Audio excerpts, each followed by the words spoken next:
우리 할렐루야 샬롬 하고 인사하는 시간 같습니다. 뒤에서부터 앞으로 옵니다. 할렐루야 샬롬 샬롬 샬롬 샬롬 샬롬 샬롬 샬롬. 하나님 사랑합니다. 여러분 주 안에서 사랑합니다. 오늘 10편 15편 성전에서 하나님께 예배하는 자 이렇게 제목 가지고 함께 나눕니다. 이게 전체적으로 12절에서 15절까지 전부 다윗의 시죠. 여기 정리되어 있는 거 제가 한번 짧게 말씀이니까 말씀 보고 갑니다. 자, 12장 1절입니다. 12장 1절에 야훼여 도우소서 경건한 자와 끊어주며 충실한 자들이 인생 중에 없어지니다. 이렇게 말씀하고 있어요. 다윗은 악인들이 곳곳에서 날뛰는 현실 속에서 경건한 자와 충실한 자들이 없어지는 것을 보고 안타까워하고 하나님께 그들의 구원을 호소하고 있습니다. 여기 8절에 보면 비열함이 인생 중에 높임을 받는데 악인들이 곳곳에서 날뛴다 이렇게 12장에 증거하고 있죠. 이것이 바로 이 세상 지금 오늘 우리 아닐까 싶습니다. 경건이라는 것 하나님의 뜻대로 행하는 것이죠. 요한복음 9장 31절에 지금 믿음의 도에 복종하는 것 유다서 1장 3절 14, 5절에 증거합니다. 경건하지 않은 자에 대한 심판에 대해서 베드로후서 2장 5절이죠. 경건하지 아니한 자들의 세상에 홍수를 내리셨어요. 아시죠? 노아의 홍수 사건. 베드로후서 2장 6절에 소돔과 고모라 성을 멸망하기로 정하여 죄가 되게 하사 후세에 경건하지 아니한 자들에게 본을 삼으셨으며 말씀합니다. 베드로후서 3장 7절에도 경건하지 아니한 사람들의 심판과 멸망의 날까지 보존하여 두신 것이라 말씀하죠. 유다서 1장 14, 5절에 이는 무사람을 심판하사 모든 경건한 자는 일과 또 경건하지 않은 죄인들의 줄을 거슬러 한 모든 완악한 말로 말미암아 그들을 정죄하게 하려 하심이라고 말씀하네요. 야훼 말씀은 순결함이 흑도가니에 7번 단련한 은같도다. 6절이죠. 12장 6절 여호와의 말씀은 흑도가니에 7번 단련한 은같이 순결하다는 뜻으로 완전하고 순수하다는 의미를 말씀하죠. 이는 악인들의 말과 대조적입니다. 2절에서 4절 악인들의 말이죠. 12장 2절에서 4절 볼까요? 그들이 이웃에게 각기 거짓을 말하며 아첨하는 입술과 두 마음으로 말하는도다. 여호와께서 모든 아첨하는 입술과 자랑하는 혀를 끊으시리니 그들이 말하기를 우리의 혀가 이기리라. 우리의 입술은 우리 것이니 우리를 주관할 자 누구려 함이라. 그래서 우리 요즘 세상이 나예요. 나 그죠? 우리도 그나마 사랑하는 사람들은 우리가 될까요? 그런 것 같습니다. 하나님 말씀에 대한 여러 표현들이 있어요. 씨라고 말씀하죠. 믿음의 씨앗 누가복음 8장 11절입니다. 검 히브리서 4장 11절이죠. 등이다 빛이다 시편 119편 105절 말씀하죠. 내 발의 등이요 말씀하죠. 불방망이 예레미야 13장 29절 성령의 검 에베소서 17절 순전하고 신령한 젖을 사모하라. 베드로전서 2장 2절이죠. 찌르는 채찍 잘 박힌 옷이라고 전도서 12장 11절에 증거합니다. 내가 사망의 삶을 살까 하오며 13편에 3절에 말하죠. 야훼 내 하나님은 나를 생각하사 응답하시고 나의 눈을 밝히소서 두렵건대 내가 사망의 잠을 잘까 하오며 말씀과 기도로 깨어있게 해달라는 뜻이죠. 말씀으로 깨어있어야 되겠죠. 마태복음 13장 24절에서 30절에 사람들이 잘 때 원수가 와서 곡식 가운데 가라지를 덧뿌리고 갔다 이렇게 얘기합니다. 기도로 깨어있어야 되겠죠. 누가복음 21장 36절에 장차올 이 모든 일을 능히 피하고 인자 앞에 서도록 항상 기도하며 깨어있으라. 선을 행하는 자 14장 1절입니다. 어리석은 자는 그의 마음에 이르기를 하나님이 없다 하는도다. 그들은 부패하고 그 행실이 가증하니 선을 행하는 자가 없다. 창조의 목적대로 사는 사람을 선을 행하는 자로 말하죠. 에베소서 2장 10절에 선한 일을 위하여 지으심을 받은 자라고 표현합니다. 기도서 2장 14절에도 선한 일을 열심히 하는 자기 백성, 친백성이다 이렇게 말하죠. 오늘 본문이죠. 15장 1절입니다. 주의 장막에 머무를 자가 누굽니까? 주의 뜰에 거하며 주의 집에 사는 자들은 복이 있나이다 말씀하죠.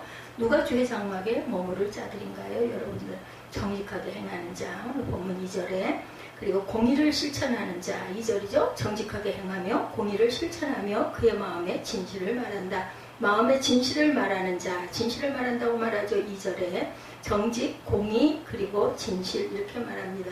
그리고 남의 허물하지 않는 자 3절에 나오죠. 그의 혀로 남을 허물하지 아니하고 그 이웃에게 악을 행하지 아니하며 그 이웃을 비방하지 않는다. 그리고 이웃에게 악을 행하지 않고 이웃을 비방하지 않는 자 3절에 말씀하셨었죠. 망령된 자를 멸시하는 자 4절입니다. 그의 눈은 망령된 자를 멸시하며 야훼를 두려워하는 자들을 존대하며 그의 마음에 서운한 것을 해로울지라도 변하지 않는다 말씀하죠. 여호와를 두려워하는 자들은 존대하는 자, 또한 서운한 것은 해로울지라도 변하지 않는 자, 이자를 받으려고 돈을 구워주지 않는 것, 그리고 뇌물을 받고 무죄한 자를 해하지 않는 것. 5절입니다. 이자를 받으려고 돈을 구워주지 아니하며 뇌물을 받고 무죄한 자를 해하지 아니하는 자, 이런 일을 행하는 자는 영원히 흔들리지 않는다. 이런 사람들은 주의 장막에 머무를 자들이라는 거예요. 이렇게 행하는 자들이 영원히 흔들리지 아니하리라. 말씀에 순종하는 자들은 반석 위에 지은 집처럼 요동하지 않는다. 마태복음 7장 24, 5절이죠. 이 말을 듣고 행하는 자는 비가 내리고 창수가 나고 바람이 불어 그 집에 부딪히되 무너지지 아니하나니 이는 주추를 반석 위에 놓은 까닭이요. 누가복음 6장 47절에 내 말을 듣고 행하는 자마다 집을 짓되 깊이 파고 주추를 반석 위에 놓은 사람과 같으니 능히 요동하지 못하게 하미로다. 제가 12편부터 15편까지 짧아서 전체적으로 중요한 부분들 여러분들과 함께 한번 말씀을 나눴습니다. 10편, 15편은 성도들이 예배에 참석하기 위해서 성전에 올라갈 때 부르는 노래입니다.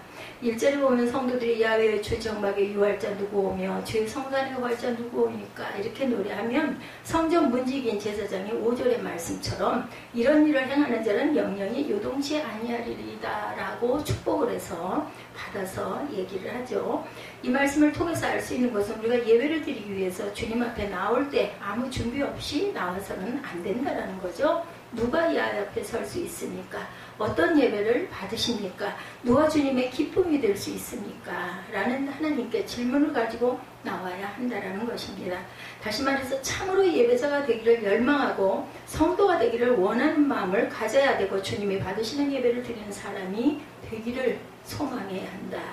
어떤 사람이 예배자로 이 앞에 설 수 있겠습니까? 여러분들 본문 2절에서 5절을 요약하면 두 가지죠. 말씀 중심의 사람, 그리고 사회 속에서 드러나는 믿음을 가진 자라야 한다.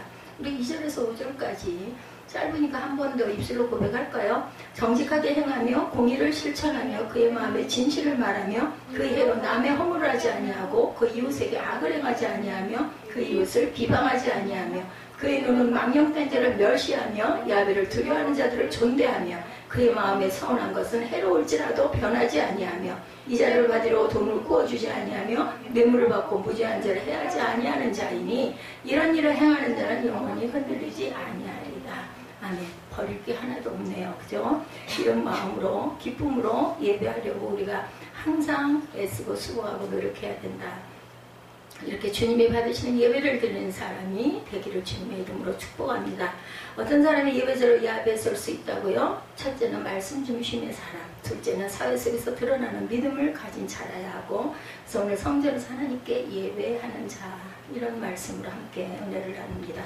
말씀 중심의 사람, 2절에 정직하게 행하며 공의를 일삼으며 마음의 진실을 말한다. 저는 찬양 시간에 기도합니다. 많이 눈을 감고 있을 때가 많은데요. 찬양의 가사가 제 마음의 고백처럼 제 마음에 와닿기 때문에 그렇게 합니다. 그러면서 마음의 상처도 마음으로 다스리고 치유하고 마음의 기쁨도 품고 또 깨달지 못한 것들도 더 깨닫게 하시는 주님, 여러분들 찬양 많이 하세요. 찬양 또 함께 할 수 있는 게 찬양이라 제가 지난번에 말씀드렸잖아요. 뭐 말씀 전하는 거 제가 전하다 보니 단에 쓴 사람이 전하다 보니 여러분들은 듣는 입장이니까 가끔은 좀 길 때는 무료할 수도 있고 답답할 수도 있고 하지만 찬양은 입술로 고백을 하다 보면 근데 찬양을 좀 이렇게 음미하시면서 느끼시면서 한번 해보세요. 그냥 그 말씀 곡조만 따라서 가지 마시고 그러다 보면 참 은혜가 정말 이 찬양 가사를 만드신 분들은 성경에 입각해서 마음에 감동이 오신 분들이 쓰셔서 거기다 이제 곡을 붙였기 때문에 정말 은혜고 구약에는 이 시편이 전부 다 그죠? 노래로 찬양으로 올렸던 것들이기 때문에 더 아름다운 것 같습니다.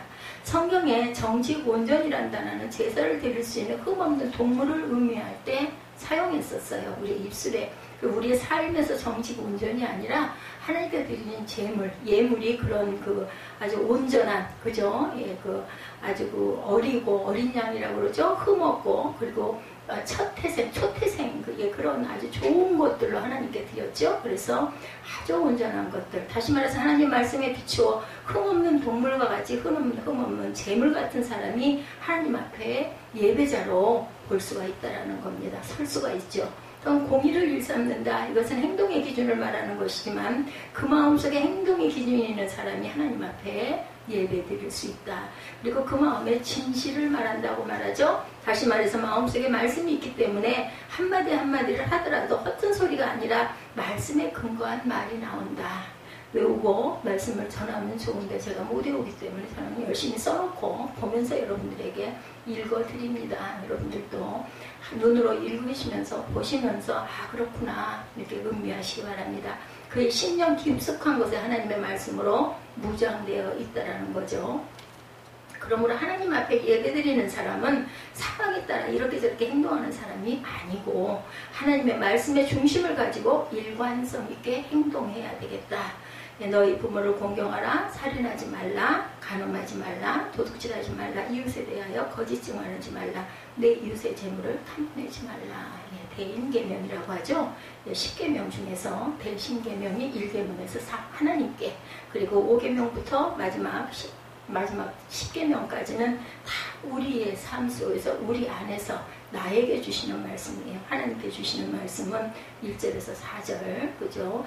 다른 신을 두지 마라, 우상을 숭배하지 마라, 나 외에 다른 신을 두지 말라고 말씀하죠. 그리고 5계명 첫 번째 계명에 부모를 공경해야 되고, 살인하지 말아야 되고, 간음하지 말아야 되고, 도둑질하지 말아야 되고, 거짓 증언하지 말아야 되고, 하나님의 이름을 망령되이 부르지 말아야 되겠다. 둘째는 인간과 인간 사이의 계명, 5계명에서 10계명이었죠. 너희 부모를 공경하라. 1계명에서 4계명, 야훼의 다른 신을 섬기지 말라, 우상을 섬기지 말라, 하나님의 이름을 망령되이 부르지 말라, 안식일을 거룩히 지켜라. 대신계명입니다. 그리고 대인계명은 5계명에서 10계명, 부모를 공경해라, 살인하지 말라, 간음하지 말라, 도둑질하지 말라, 이웃에 대하여 거짓 증언하지 말라, 내 이웃의 재물을 탐내지 말라. 세 가지 차원으로 나누어 보면 1계명에서 4계명까지는 대신 야훼 이외에 다른 신을 섬기지 말라로 시작되죠. 그리고 안식일을 거룩하게 지켜라. 오늘 주일 여러분들 지키시죠. 5계명에서 7계명까지는 대인, 너희 부모를 공경하라, 살인하지 말라, 간음하지 말라. 8에서 10계명까지는 어떻게 보면 물질 관계를 다루고 있죠. 도둑질하지 말라, 이웃에게 거짓 증언하지 말라, 내 이웃의 재물을 탐내지 말라. 하나님과의 관계에 있어서 가장 중요한 것, 하나님을 예배하는 자들입니다. 인간관계는 사랑이죠. 하나님을 사랑하라, 내 이웃을 사랑하라. 그리고 물질 관계는 바르게 사용해야 된다는 거죠. 이 관계들이 타락하게 되면 경배할 하나님을 무시하게 되고, 사랑해야 할 사람을 사랑하지 않고, 사용해야 할 물질을 바로 사용하지 않고 오히려 물질을 사랑하게 된다. 사용을 잘해야 돼요. 물질은, 그죠? 네, 물질을 사랑해서는 안 됩니다. 이럴 때 모든 관계들은 깨어지게 된다. 하나님을 무조건 경배하고 사람은 무조건 사랑하고 물질은 무조건 바르게 사용할 줄 아는 사람은 흔들리지 않는다라는 거죠. 다니엘 3장에 보면요, 바벨론의 느부갓네살 왕은 자기가 세운 커다란 금신상 앞에 백성들로 하여금 절하게 하죠. 그리고 만약 절하지 않은 사람은 어떤 사람이라도 극렬히 타는 풀무불 속에 던지겠다, 이렇게 공포합니다. 다니엘과 세 친구 사드락, 메삭, 아벳느고는 이야기를 듣고 절대로 고민하지 않았어요. 그 얘기를 들은 사드락, 메삭, 아벳느고는 느부갓네살이여, 우리가 이 일에 관하여 왕에게 대답할 필요가 없나이다 라고 이런지하에 생각해 볼게요가 아니라 이렇게 말하죠. 오직 하나님께만 경배하는 것이기에 우상 앞에 절하는 것은 고민할 필요도 없다는 거죠. 말씀 중심의 사람은 이렇게 반응을 합니다. 마음의 중심에 탁 서 있어야 돼요. 이런 부분은 하나님께서 우리를 보실 때 우리 속에 있는 믿음을 보시죠. 믿음이 무엇이에요? 입술의 고백이 아닐까. 예, 믿음은 마가복음 7장 6절에 보면 예수께서 가라사대 이사야가 너 외식하는 자에 대하여 잘 예언하였도다 기록하였으되 이 백성이 입술로는 나를 존경하되 마음은 내게서 멀도다. 그러니까 입술의 고백이 마음의 고백이 되어야 한다라는 거예요. 근데 저는 또 이렇게도 생각합니다. 입술로 자꾸 고백하다 보면 마음으로 또 믿어지기도 하죠. 처음에는 그냥 읽어야 되니까 읽어요. 근데 2번 읽고 3번 읽고 4번 읽고 읽다 보면 우리 마음밭에 어떤 아픔이 있을 때 말씀이 제 마음에 와서 닿으면 맞아. 그렇죠? 아멘이 저절로 나오게 되죠. 그래서 입술로도 안 읽는 사람도 있기 때문에 눈으로 보고 따라가다가도 그냥 딴 생각하고 있는 사람이 있기 때문에 우리가 꼭 소리내서 입술로 고백을 하고 마음에 와닿지 않더라도 이해가 좀 가지 않더라도 자꾸 고백하고 묵상하다 보면은 그래서 성경 366권은 우리가 1년 내내 어떤 구절을 반복해서 수십 번, 수백 번을 해도 각각의 그 날에 따라 우리 마음밭에 따라 우리 마음에 주시는 하나님의 감동이 저는 다르다라고 생각을 합니다. 많은 사람들이 입술로도 못하는 소리가 없어요. 그죠? 믿음으로 말미암아 구원을 얻었고 믿음의 세상을 이기고 믿음이 최고라고 말합니다. 그런데 믿음을 어디에 사용해요? 입술의 고백은 좋은데 마음은 멀어져 있기 때문에 예수를 위해서 단 한 번도 손해보려고 하거나 이상하려고 하지 않고 죽으려고 하지 않았던 것, 우리의 죄죠. 예수께서 말씀 믿음을 보시겠느냐 말씀하세요. 갈수록 완악해지지 않습니까? 그래서 제가 참 요즘에 교회 학교 세우시고 후진들 양성하려고 땀을 흘리는 분들 참 존경스럽게 보입니다. 저는 아직 못하고 기도할 뿐이지만 정말 그런 분들이 많이 나와서 후세대들이 자꾸 서서 가야 되겠다. 그래서 유년부가 없어서는 안 되죠. 중고등부가, 청년부가 참 귀합니다. 잘 세워서 가야 되겠죠. 여기서 주님이 말씀하시는 믿음은 세상과의 충돌하고 싸워서 이기는 다니엘 세 친구와 같은 믿음. 이런 믿음이 있어야 예배자로 설 수 있다. 내가 죽어도 죽으면 죽으리다. 이런 각오를 가지고 타협하거나 생각해보거나 이런 게 전혀 없는 우상에 대한 부분은 단호해야 된다는 거죠. 근데 그것뿐만이 우상이 아니죠. 우리 마음에 제일 첫 번째로 넣는 예배보다도 하나님보다도 더 사랑하는 뭔가가 있다 보면 아까 돈을 사랑하는 마음, 돈이 중요합니다. 그런데 그것에 돈을 너무 귀하게 여기서는 안 된다는 거죠. 자, 인생을 살아갈 때는 모든 것이 넓어져야 됩니다. 별것 아닌 문제로 분노하고 짜증내지 말고 또 양보할 줄도 알아야 되겠죠. 몇 푼 안 되는 것 때문에 부들부들 떨고 손해보지 않으려고 하지 말고 인생은 관용하는 마음으로 넓게 또 살 줄 아는 여유도 지녀야 된다. 그냥 믿음만은 좁은 길을 가야 된다는 거예요. 뭐 적당히 이렇게도 하고 저렇게도 하고 그럴 수도 있지 뭐 좋은 게 좋지 이래서는 안 된다는. 그러니까 우리가 철저하게 배척해야 될 건 배척해야 되고 그 대신 또 긍휼의 마음과 온유의 마음을 가지고 넓게. 그래서 그 은혜 받은 사람들은 장에 가가지고 막 그 어떤 값을 그렇게 죽자고 깎지 않는데요. 그리고 그냥 후하게 어려운 사람들이니까 내가 조금 덜 가져가고 조금 내가 상처난 거 내가 가져가고 좋은 거 파세요. 이런 마음, 사랑의 마음을 가져야 된다는 이웃자 사랑하는 마음이죠. 철저하게 말씀을 붙드는 믿음, 정직한 믿음만은 좁은 길을 가야 되겠다. 그래서 사랑은 넓게 하지만 믿음은 좁게 걸어갈 수 있는 하나님의 자녀들이 되시기 바랍니다. 두 번째, 사회 속에서 믿음을 드러내는 자들이 되어야 되겠죠. 성경은 성도를 세상의 빛이라고 했지 교회의 빛이다 이렇게 말하진 않았어요. 그러므로 믿음은 교회 안에서 드러나는 것이 아니라 사회생활 속에서도 교회 안에서 교제 안에서는 우리가 많은 사람들이 모일 때는 그 안에서도 믿음이 드러나고 빛이 증거되고 전해지면, 제가 어저께 수영장에서 나오는데 두 분이 엘리베이터 쪽으로 오길래 제가 그걸 붙들고 누르고 있다가 그분들이 타신 다음에 제가 올라갔어요. 아래층, 지하 아래층이니까. 감사하다고 얘기를 하고들 두 분이 타시더라고요. 대개는 혼자 오시는 분들이 별로 없어요. 가져가고 오든지 둘이 짝지어서 오지 저처럼 그렇게 혼자 갔다 혼자 오는 사람이 많지가 않아요. 안에서 그런 얘기를 하시더라고요. 어떤 분이 뚱뚱한 분인데 아이고 나는 그냥 이렇게만 살았으면 좋겠어. 그냥 운동이나 하고 그저 사람들 모임에 가서 만나고 어디 뭐 쇼핑도 하고 이러고 그 대신 살림만 좀 안 했으면 좋겠다고. 살림하는 게 왜 이렇게 짜증이 나고 난 힘이 들어 죽겠다 그러니까 옆에 계신 분이 하는 소리가 아니 왜 그래 나는 너무너무 하루하루가 기쁜데 그러니까 그러냐고 어떻게 그럴 수가 있냐 그랬더니 자신이 스스로를 잘 컨트롤하고 다스려야 된다고. 나는 사는 게 너무너무 매일매일이 즐겁고 너무나 신난다 그러니까 막 옆에 있는 분이 막 감탄을 하시는 걸 들으면서 저는 속으로 웃으면서 저거 살림하는 게 너무나 싫다는 양반은 그동안 너무 수고를 너무 많이 하셔서 쉬고 싶은 마음이 드시는 게다. 그리고 또 저분은 생활이 너무너무 즐겁다고 그런 저분 아마 은혜를 받으신 분이 아닐까 마음속으로 그런 생각을 하면서 귀로 듣는 거 즐거워요. 저는 누구하고 얘기할 사람이 없기 때문에 밖에 나가면은 수영할 때는 하나님과 대화하고 얘기하고 그리고 세죠. 요즘에는 한 50바퀴 정도를 돕니다. 그전에는 30바퀴 도는 게 1시간, 50분 정도 걸렸는데 요즘에는 한 50바퀴를 돌아도 1시간 한 5분 정도 10분 사이에서 끝이 나요. 쉬지 않고 이제 계속 왔다 갔다 빠르게는 못하죠. 그래서 그 숫자를 세죠. 세면서 마음으로 기도를 하면서 너무 평화롭고 좋은, 왜냐면 이게 가슴이 다 펴지니까. 지금도 제 무게를 엄청 가지고 있어서 팔로 여기를 짚고 있잖아요. 근데도 다리는 뭐 엄청나게 무릎 관절에 눌리는데 그 누우니까 쫙 펴지니까. 어제는 약간 팔이 여기 이 왼쪽 팔이 좀 아파서 내가 팔에다 힘을 줬는데 힘을 빼야 되니까 안 그랬는데 어제 그랬더니 지금도 팔이 조금 아파요. 팔이 너무나 수고를 많이 하는 거죠. 많은 횟수를 돌다 보니까. 사랑은 넓게 하지만 믿음은 좁게 걸어갈 수 있는 하나님의 자녀들 되시기 바랍니다. 성도를 세상의 빛이라고 하지 교회의 빛이라고 하지 않는다. 제가 여기까지 말씀드렸죠. 그러므로 믿음은 교회 안에서 드러나는 것이 아니라 사회생활 속에서, 교회 안에서는 어떻게 해요? 말씀 속에서 우리가 변화되고 깨닫고 느끼고 감동하고 세상 속에 나가가지고 사회 속에서 그걸 드러낼 줄 아는 빛의 자녀들이 돼야 되겠죠. 우리가 하나님 앞에서 예배자로 서기 위해서는 교회가 아니라 세상 속에서 우리가 어떤 믿음을 가지고 싸웠는지에 대한 전리품을 가지고 주님 앞에 나와야 되겠다.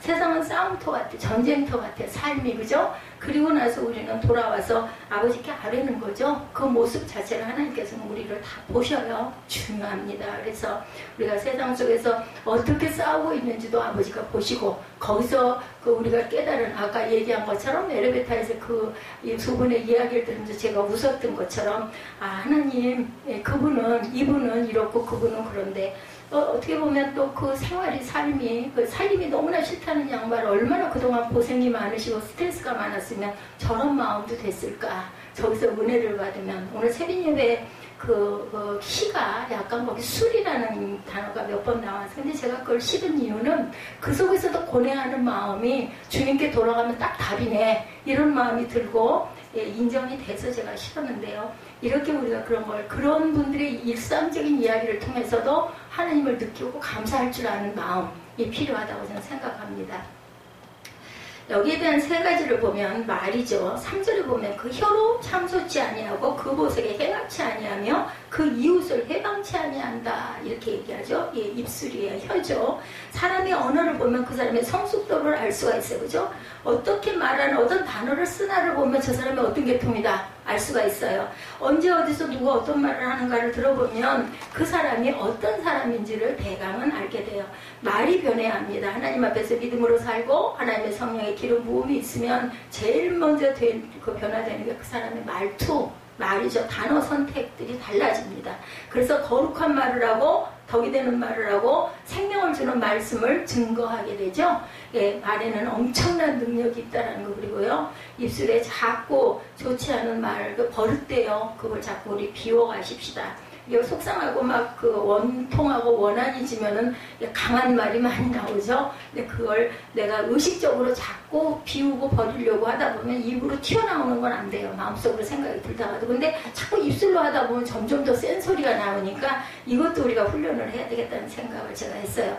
하나님께서는 이 세상을 말씀으로 창조하셨죠. 그러므로 하나님의 형상으로 지음받은 하나님의 자녀들에게도 역시 말의 능력이 있어야 되겠다.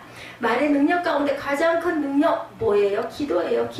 기도에는 통성기도와 침묵기도가 있습니다. 장단점이 있죠? 통성기도는 집중할 수가 있어요. 근데 침묵기도는 침묵하고 묵상한다고 하다 보면 딴 생각이 되고 아니면 좀 졸게 되고 피곤할 때는 이런 장단점이 있어요. 근데 부르짖어 기도하는 것도 필요합니다. 장소에 따라서 다르긴 하지만 우리가 하나님 앞에 내 입술을 열어 말로 기도를 드림으로 말미암아 하나님의 창조 사역에 동참하고 기도로 세상을 같이 움직이고 있는 것, 대단한 일이에요. 이런 부분들. 그래서 특히나 대표 기도할 때 주님 앞에 부르짖어 대표로 기도하는 거예요. 그럴 때 우리가 정말 마음에 정말 우러나는 그런 기도를, 이것도 훈련이에요. 아무리 믿음 생활을 오래 하신 분도 앞에서 대표 기도를 잘 하시는 분, 그거 못 하시는 분들은 아예 못 하세요. 그렇기 때문에 이것도 훈련이 필요하죠.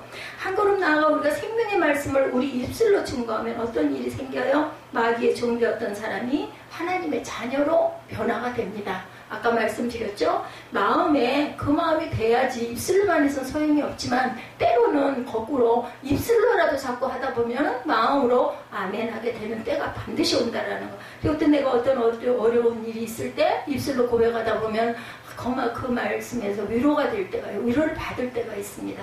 환난은 인내는 연단을 통해서 하나님께서 우리를 소원의 항구로 인도하신다.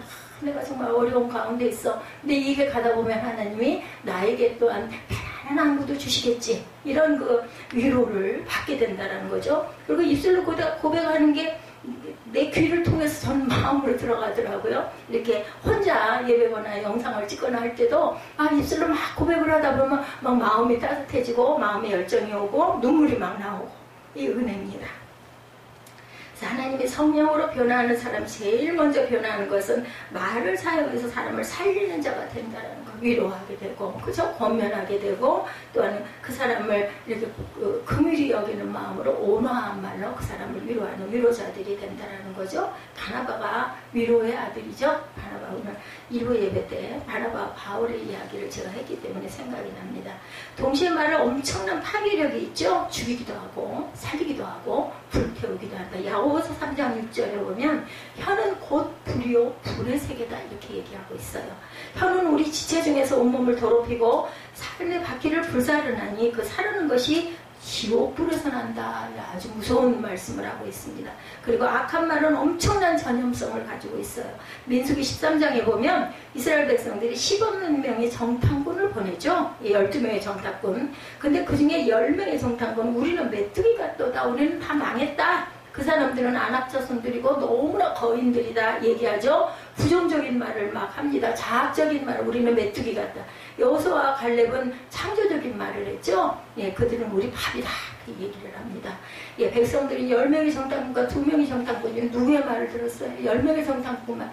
예, 목소리가 큰 사람, 예, 목소리 큰 자가 이긴다 그러죠. 10명이 그렇게 얘기를 하니 얼마나 겁이 나고 두려워요. 그렇지 않아도 지금 낯설고 피곤해 지쳐 있는데, 아이고 그 사람들 장대해가지고 우리는 거기 갔다가는 잡아먹혀 죽어, 이러니까 겁이 나죠. 저도 지금 하루하루 가는 걸 손을 꼽아요. 근데 가고 싶어서 가는 것도 아니고 안 갈 수도 없는 길, 제가 손을 꼽으면서 많은 두려움이 마음에 있습니다.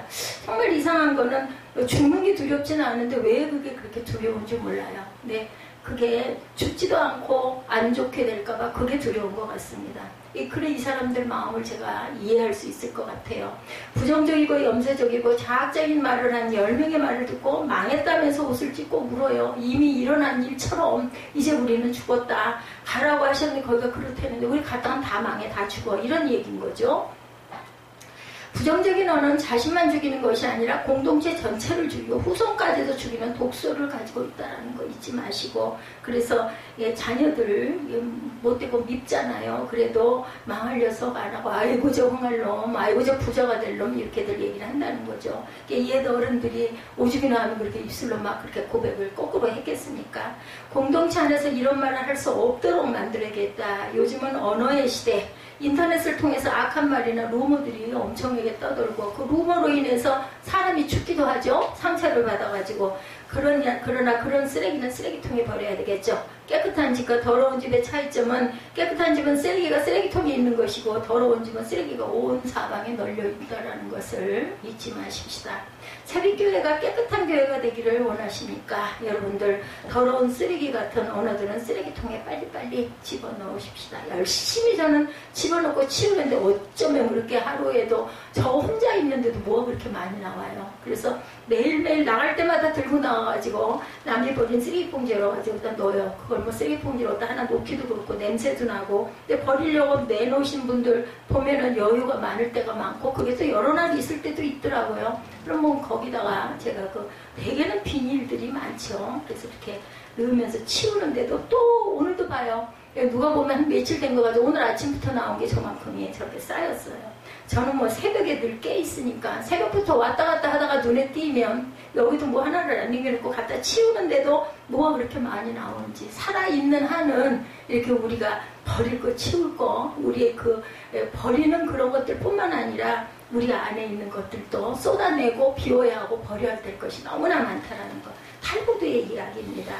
말은 손이 없지만 손이 하는 일을 한다. 말로서 사람을 죽일 수 있다. 손으로 죽이는 것보다 말로 죽이는 것이 더 치명적일 때가 탈무드 이야기입니다.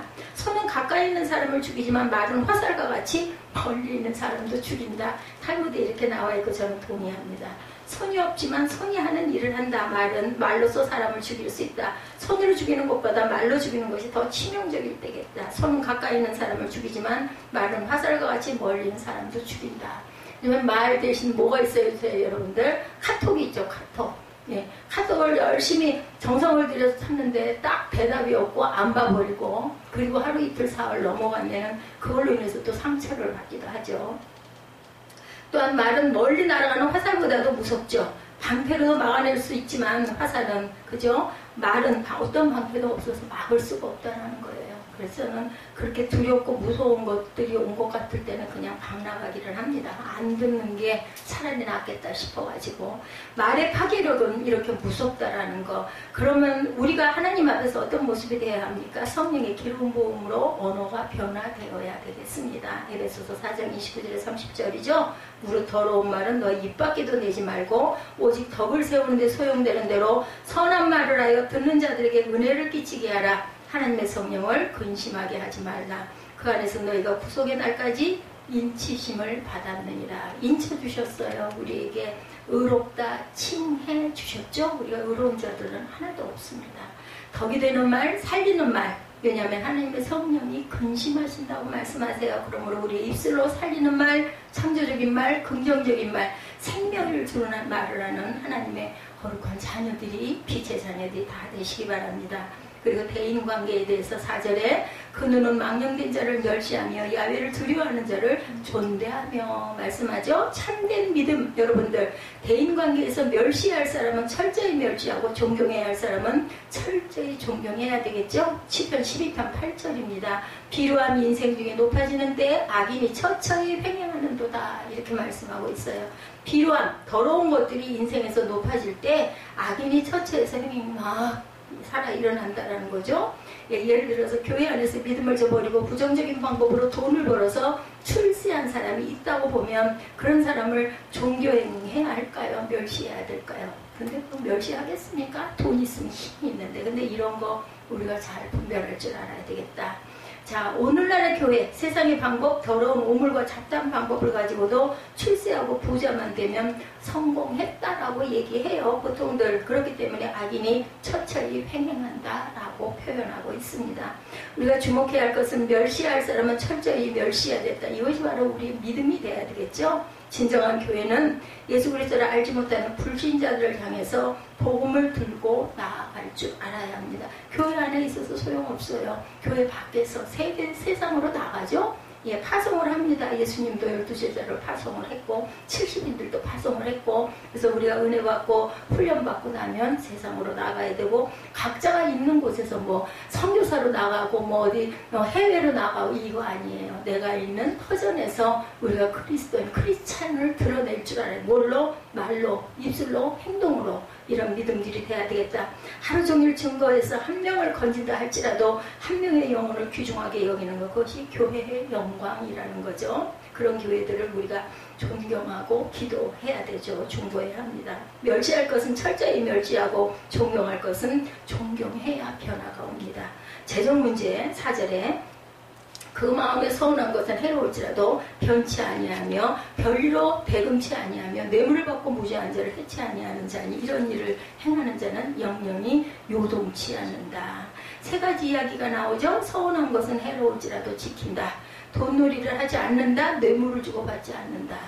예, 정치라는 것은 인간성을 상하게 하는 것 같아요. 그런데 성경에 보면 다윗은 정치를 무려 40년을 했는데도 불구하고 기쁨과 감격이 죽을 때까지 그치지 않았어요. 역대상 22장 9절에 보면요. 백성이 자기의 즐거이 드림으로 기뻐하였으니 곧 저희가 성심으로 야훼께 즐거이 드려이며 다윗 왕도 기쁨을 이기지 못하여 하니라 라고 증거하고 있어요. 다윗이 죽을 때가 되었을 때 기뻐서 덩실덩실 춤을 추었어요. 그 이유는 하나님 앞에 자기가 가지고 있는 모든 물질을 드리는 장면이기 때문이었습니다. 물질을 가지고 하나님 앞에서 정말 기쁨과 감격이 있기 위해서는 마지막에는 드림이 반드시 있어야 되겠다. 드림이 없이는 기쁨을 누릴 수가 없습니다. 우리 누군가에게 뭔가를 내 정성을 다해서 해주었을 때 어때요? 마음이 기쁘죠? 받을 때보다 더 기쁠 때가 있습니다. 이것처럼 축적하고 있으면 반드시 썩게 된다는 거. 고인물은 썩죠. 예, 그리고 하나님께서 우리에게 주신 것을 가지고 드림이 없으면 나중에는 반드시 무너질 때가 있다는 걸 잊지 마십시다. 하나님께서 우리에게 주신 축복을 가지고 또 다른 사람을 섬기는데 사용할 줄 알아야 되겠다. 디모데후서 4장 6절에 바울은 고백하기를 내가 관주와 같이 부음이 되고 이렇게 말하고 있습니다. 바울의 10년 가운데 그리스도의 제단이 있었어요. 그 제단에 자기의 모든 것, 학식, 젊음, 물질, 열정, 기백을 다 쏟아붓죠. 그래서 그 인생이 아름다운 인생이 된 거죠. 그래서 그 많은 교회가 초대교회들이 세워지게 됩니다. 저와 여러분 삶 속에 항상 그리스도인의 제단을 가지고 우리의 모든 것을 쏟아 부을 수 있는 믿음의 자녀들이 다 되시기 바랍니다. 우리가 하나님 앞에 예배드려 나갈 때 어떤 모습으로 나아가라고요? 두 가지죠. 세상과 타협하지 아니하고 말씀에 순종하는 믿음을 가지고 나아가야 하고 말과 대인관계와 물질관계에 있어서 철저하게 믿음을 보일 줄 아는 것, 이러한 모습으로 자랑스럽게 하나님 앞에 설 수 있는 신실한 성도들이 되시기를 다 주님의 이름으로 축복합니다. 오늘 시편 15편 거기에 더불어 12편에서 15편 전체의 중요한 구절들 제가 함께 나누어 봤습니다. 우리 결단하시고 축도로 예배를 마치도록 하겠습니다.